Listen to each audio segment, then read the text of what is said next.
Thanks for joining me. I just finished watching Molly and Max again, just to freshen it in my mind. And I really, really love this film. Like Oh, thank you. yeah, it's sort of coloring outside the lines of what we've come to expect from science fiction cinema, like normal people, real lives, real problems, surreal, heightened kind of milieu. So why don't we start at the start and tell me like how this came about? Like what was the initial sort of seed of the idea? Yeah. I kind of grew up watching big budget action adventure kind of spectacle movies that were, sci-fi and fantasy. And that's really kind of what got me into filmmaking in the first place. And then kind of as I got older, I fell in love with what you might call like more character driven movies that are less about life and death stakes scenarios or action and adventure, and more so about just people kind of like living in New York and complaining about their therapists and stressing out about social interactions. And I also kind of fell in love with those types of movies. And I moved to New York to go to film school, and just in the process of making a bunch of shorts and trying to kind of figure out what I wanted to do, I kind of realized through just making a bunch of short films that, I wanted to make movies that were kind of true to what got me into filmmaking in the first place, but also true to, the life that I actually live, which is much closer to the second type of those films.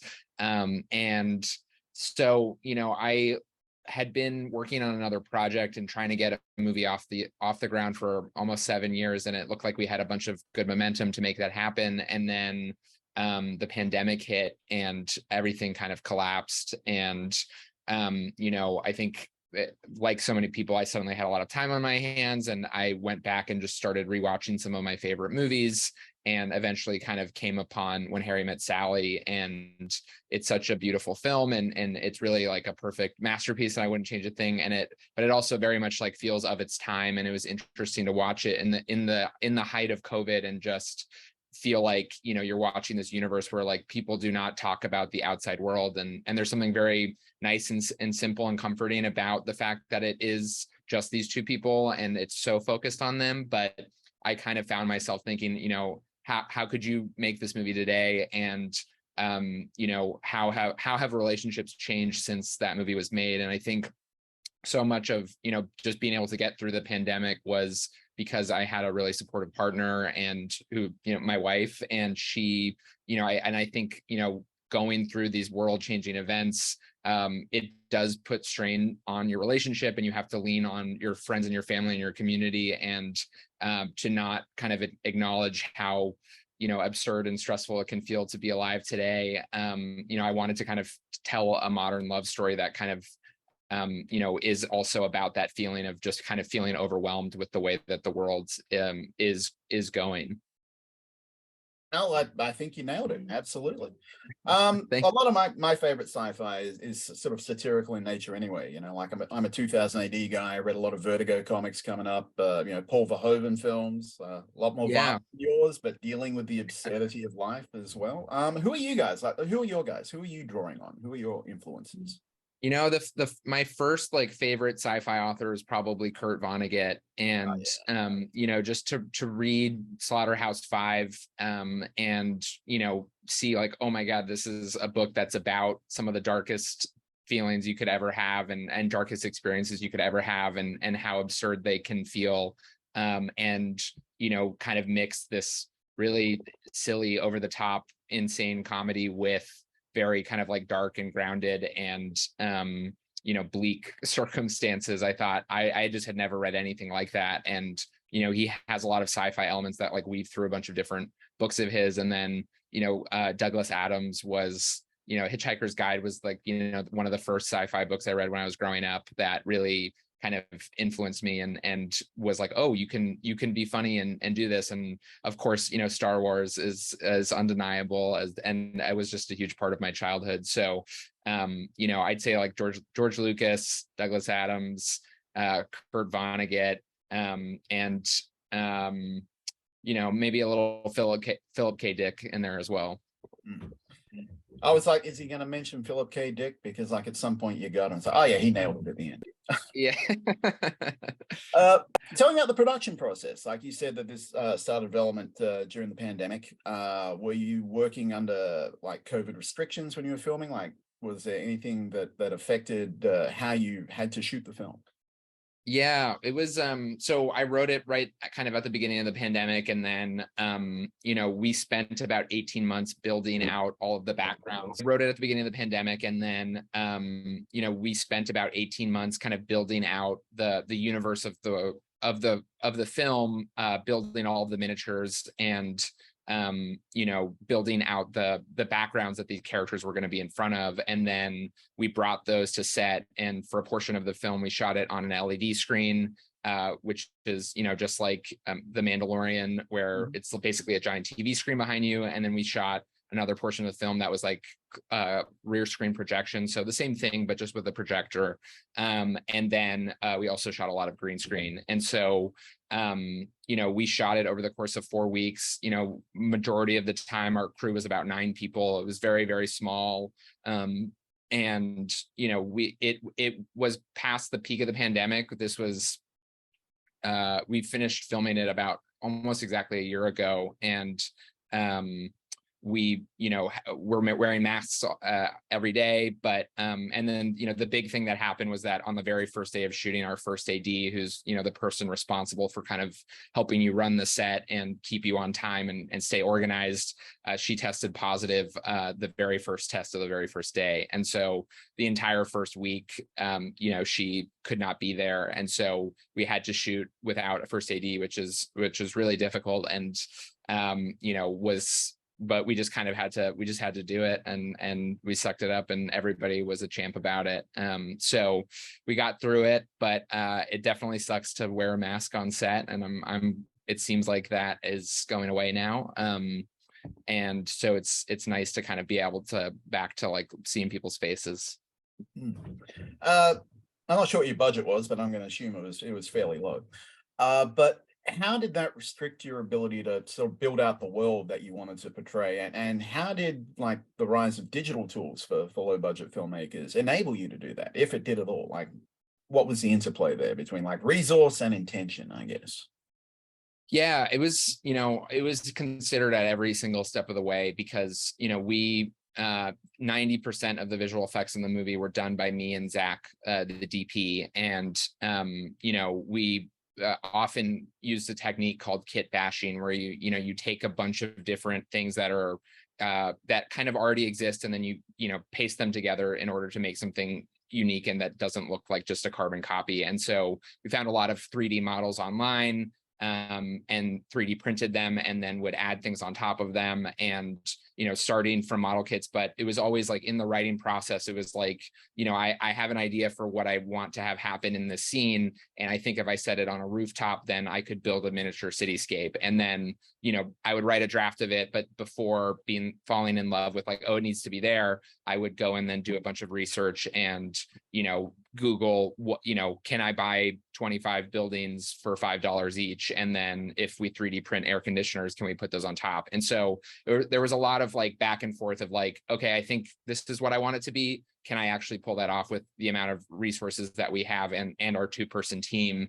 And then going back to the script and then rewriting it. And there were certain things like the quantum zone, where that was one of the last things I kind of figured out of like, how are we going to pull this off? And part of it was, how do I convey the feeling of, depression and create this environment that is, will express the interior lives of the characters. And then it was like, okay, can I find miniature dollhouse staircases, which are about, $20 US, and I can buy them on Amazon and I can paint them, and then we can shoot those, and then we can build sort of an MC Escher-esque, environment that kind of represents that. And so, there is that interplay of like kind of jumping back and forth between your producer brain and your writer brain, and figuring out kind of how do you marry them together.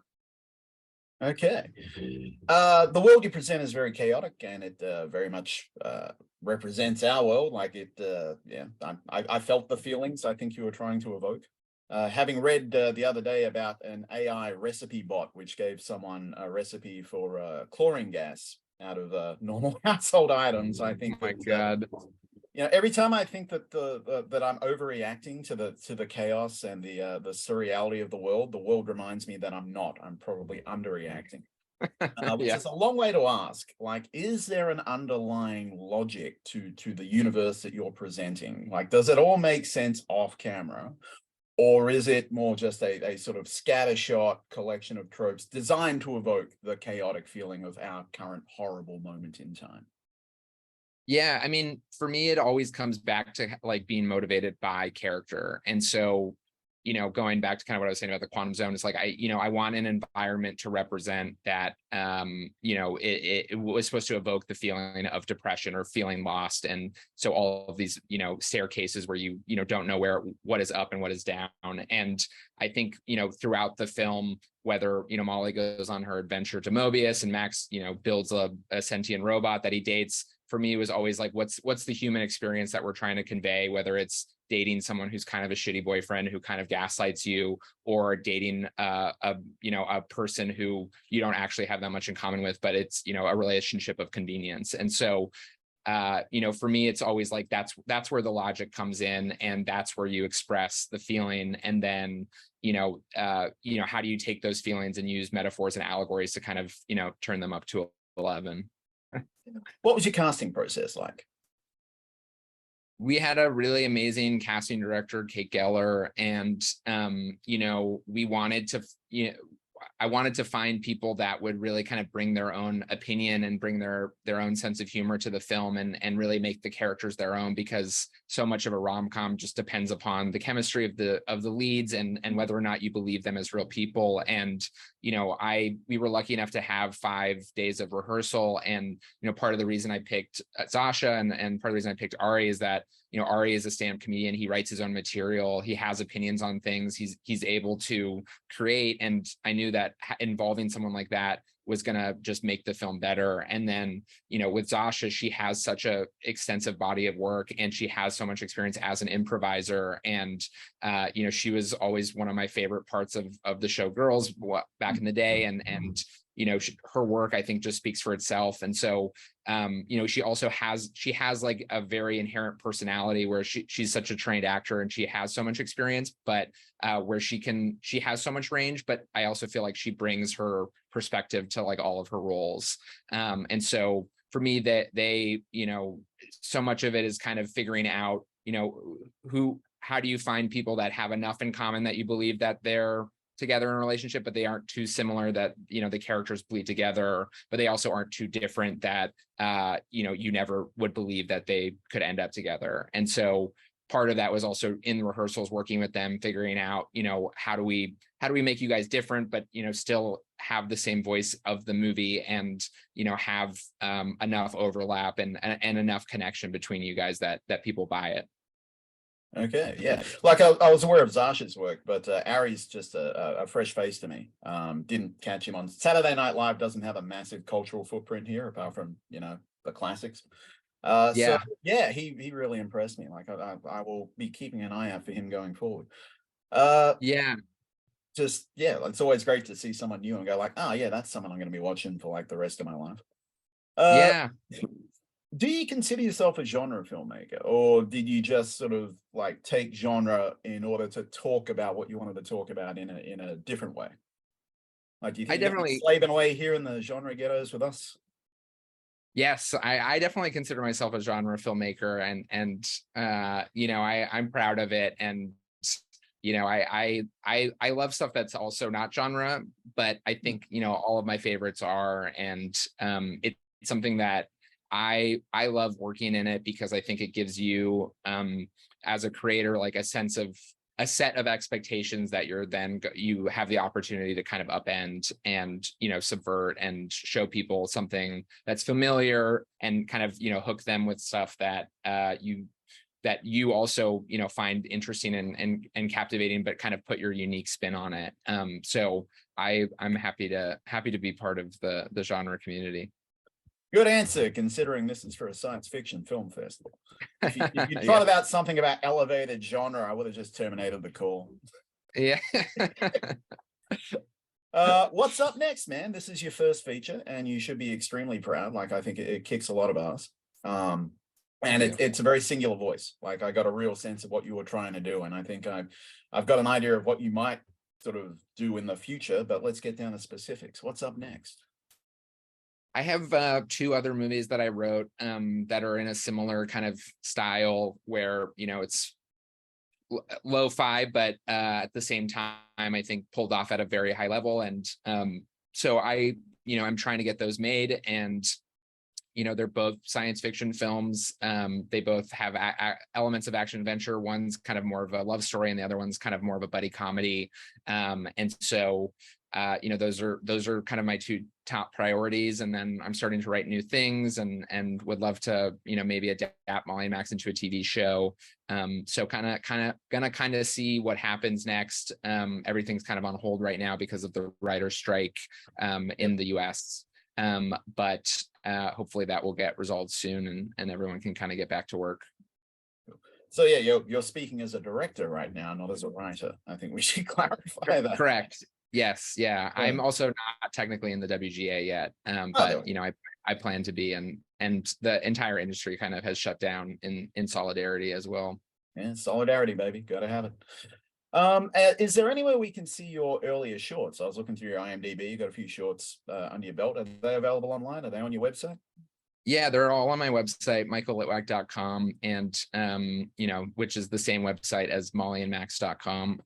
So you can go check them out. I have a bunch of different shorts there. And I also have a mailing list. So if you want to hear about my future projects, or if you want to buy some merch, that's the place to do it. Rock and roll. Okay, man, that's pretty much all I got for you. Hope that wasn't too painful. No, not at all. That was great.